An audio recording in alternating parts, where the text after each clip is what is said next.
On Saturday afternoon, I had some errands to run and found myself on College Street. So I decided to ride back home along the College Street bike lanes and record it so that you could all see what happens when you lose a bike lane.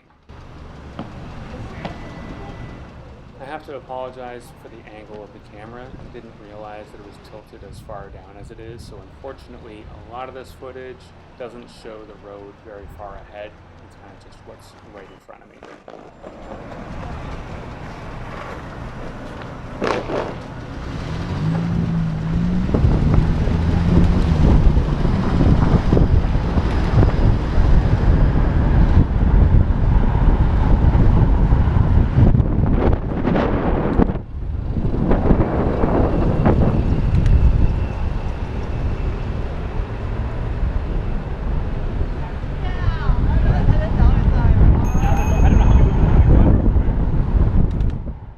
So College Street was a much wider street than Bloor Street to begin with, which meant that they were able to add these bike lanes, it's called a cycle track, while maintaining on-street parking and travel lanes for cars.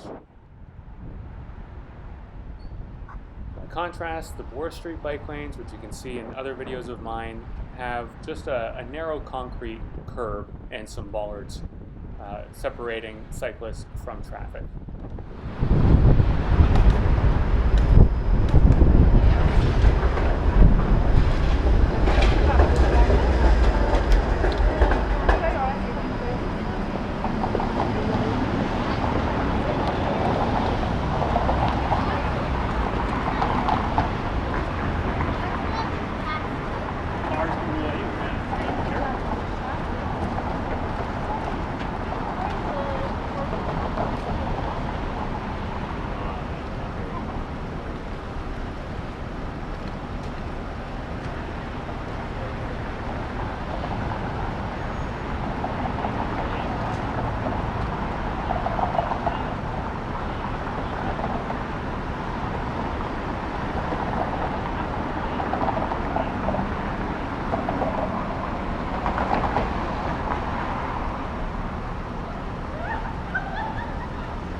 As you can see, traffic is moving quite freely. Like, it's a Saturday at around 1 p.m.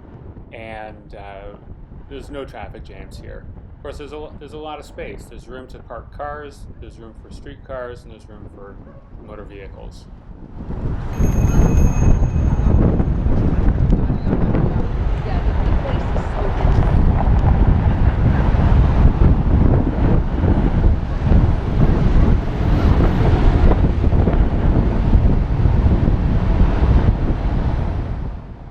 This is where the bike lanes end.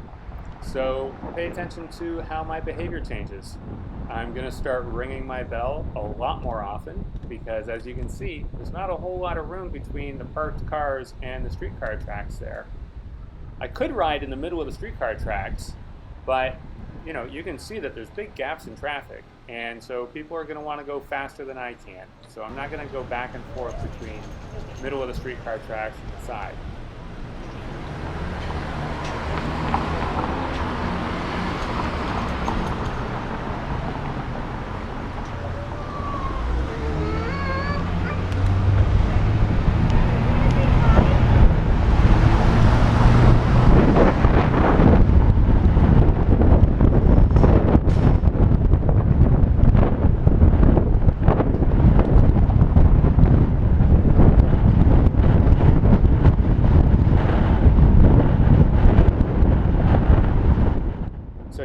see a silver vehicle turn onto College and immediately park. And this is a dicey situation because you don't know if they're just going to throw their door open all of a sudden.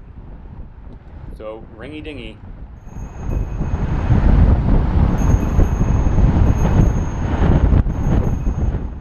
For anyone who doesn't ride a bike regularly in the city, what I'm doing as we're going along here is I am looking through the cars, I'm looking in the side mirrors to see if I can see a face, and I've got my hands on the brakes. Like, I am ready to stop on a dime if I need to. I've been doored before, and I have avoided getting doored multiple times. Always on streets with no bike lanes, by the way. That's the only time you actually have to worry about it.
Coming up, you can see just how much space is taken up when somebody opens their door. This is the only feasible spot to ride a bike, and so if somebody opens the door in your path, it is dangerous. It is seriously dangerous.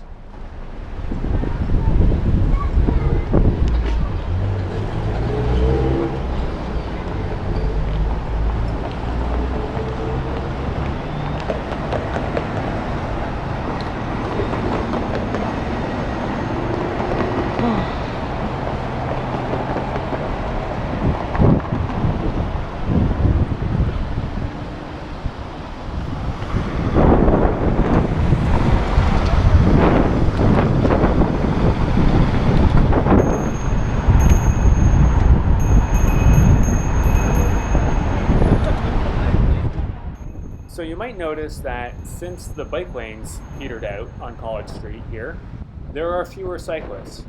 And the cyclists that are here are other adult men who are probably more experienced and more confident riding here. Because you have to be. If you aren't experienced or confident, you could be injured quite easily, either in the streetcar tracks or by a door that somebody might open. And in general, it's just not as pleasant to ride a bike here as it is on Bloor Street or on the sections of College that have those separated bike lanes.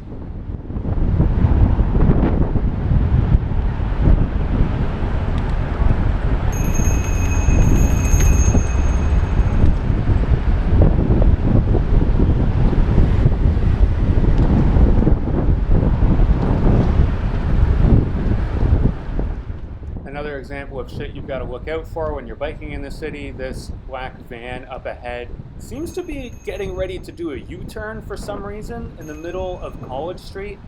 That's not a good idea, and they're probably not looking for cyclists when they make that turn. So you want to give some space and try to figure out what exactly is going on before you get in their way.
drivers, please pull all the way over to the curb when you pull over.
So we're getting close to the end of this journey, and what you might have noticed is that I caught up to this streetcar while riding my bike.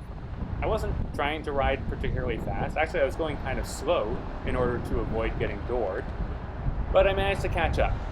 That doesn't mean that the streetcar is bad or that anything is slowing down traffic. These things serve different purposes.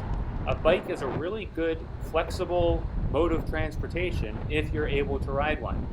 But we all recognize that not everybody is able to ride a bike. And even if you are, there are a lot of reasons why you might not want to ride a bike or that you need to drive a car for certain trips. The point is, we need to be able to make riding a bike as comfortable and as easy and as safe as driving or taking the streetcar. Now, the bike lanes on Bloor Street do that. They protect cyclists, they allow them to travel alongside drivers, and there's the subway under the street. Lots of options, all equally safe, pretty much the same speed, and comfortable. But here on College Street, as soon as those bike lanes go away, all of a sudden it is much less comfortable to ride a bike, it's more dangerous, and as a result you see fewer cyclists.